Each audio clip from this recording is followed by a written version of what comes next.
Hey guys, so it's been a while since the last video. Right now I'm at I guess near York, Pennsylvania. I was supposed to drop and hook, but got to the place and they told me that I was actually early, even though my Qualcomm said that I really wasn't. They said I was. So I was able to come. There's a restaurant that's a few miles from where the load's supposed to go. So they told me to come back later today.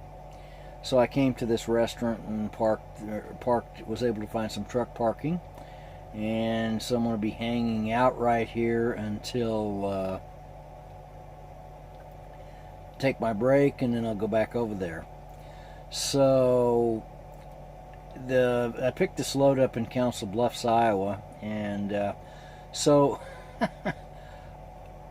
dropped the trailer at where I was going to pick the load up at, and they told me to go to a truck stop and come back about 3 hours later. It was about noon. He said come back about 3 o'clock. So I ended up going to a Best Buy. So what I ended up buying was a Microsoft Surface. This is the Surface, the version that has a 12-inch screen. It's basically a Windows tablet with a detachable Microsoft keyboard that's sold separately. But it's a Core i5, and I got the 256 gigabyte SSD version. And the thing that intrigues me about this is that not only do you have, it's a touch screen, you have the touch screen capability, and it's kind of tablet type functionality, but it's also, you attach a keyboard, and you've got a real, honest to goodness PC, basically, complete with a mouse. That's one of the things that's always irritated me about the iPad, is that Apple, unless you jailbreak your iPad, Apple specifically forbids attaching a mouse. And there are some things that cry out for a mouse. One of the things that I can do with this, I've got a 10-year-old piece of software here called Adobe Edition 1.5, and it's actually about a 10-year-old piece of software. I was able to load it on here, and as you can see, it runs just fine. There it is. So the program works. I've already kind of tested it. I know that it works, and that's actually a multi-track recording software. It's the best version that they ever had. They had newer versions, but a lot of people think that 1.5 was the best version ever. So it will work on Windows 10. I've got some other programs the same way. So if I want to do real world stuff, serious stuff with this machine, I can, because it's a full-blown PC, and it's actually quite a powerful PC, but it's also a tablet. It's got a high-resolution touchscreen, and it's running Windows 10, so I can detach the tablet, and then I've basically got a tablet. It comes with a little integrated kickstand. It's got, as I said, it has a 256 gigabyte SSD built into it, and then there's also a micro SD card slot behind the kickstand here that will accept up to 128 gigabyte micro SD card, which gives some substantial extra storage. And it also has a USB C connector.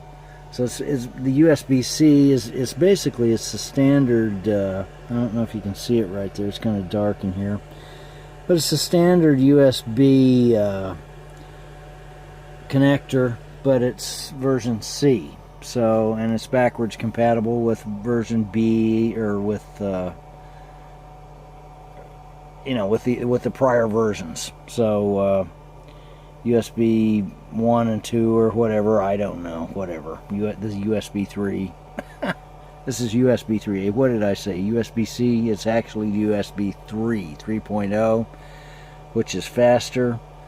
And then you have version 2 and then version 1. And so the USB 3 is backwards compatible. So basically I've got everything, and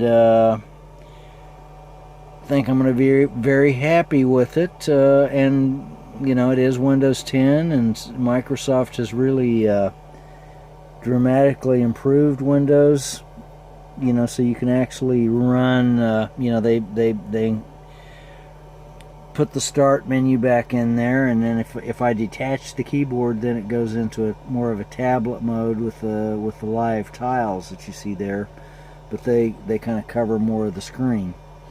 So I think I'm going to be very happy with this. Because as I say, it is a touch screen, and that's one thing that Apple hasn't done with their any of their regular computers. They have not done any kind of touch screen, and I found that most people, after you get used to having tablets and smartphones with touch screens, and then you go back to using your regular computer, the first thing you want to do is reach up there and start touching the screen. Well, unless you got a touch screen, that's not going to happen. You can't. You can touch it, and all you're going to do is get fingerprints all over it, and nothing's going to happen. And that's kind of a frustrating experience. So it's nice to be able to, at times, just reach up and touch the screen and make something happen. Even though there is a mouse right here, with left click and right click. So, and then this is also a backlit keyboard. I don't think that's showing up right now, but it is also a backlit keyboard. And so, I think I'm going to be pretty happy with this. And I think, I don't know, I think I'm going to enjoy kind of going back to Windows, because there's certain things that Windows does that in such a way that there's some certain aspects of OS 10 and the Apple way of doing things that kind of is a little bit backwards. It's just a different way of doing things.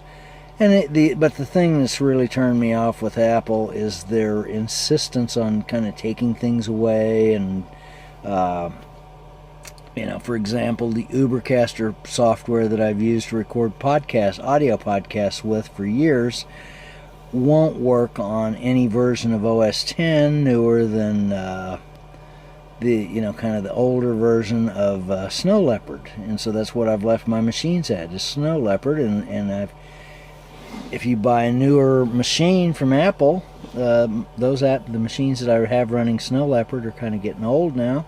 If you buy a newer machine from Apple, then sorry, but you can't run older versions. So there's old software like that Ubercaster that would not even run on a new machine from Apple. So what good is it if I can't run the software that I want to? On this machine, I've got a 10-year-old program that runs just fine, thank you very much. So anyway, I think I'm gonna, as I say, I think I'm gonna really enjoy using this machine.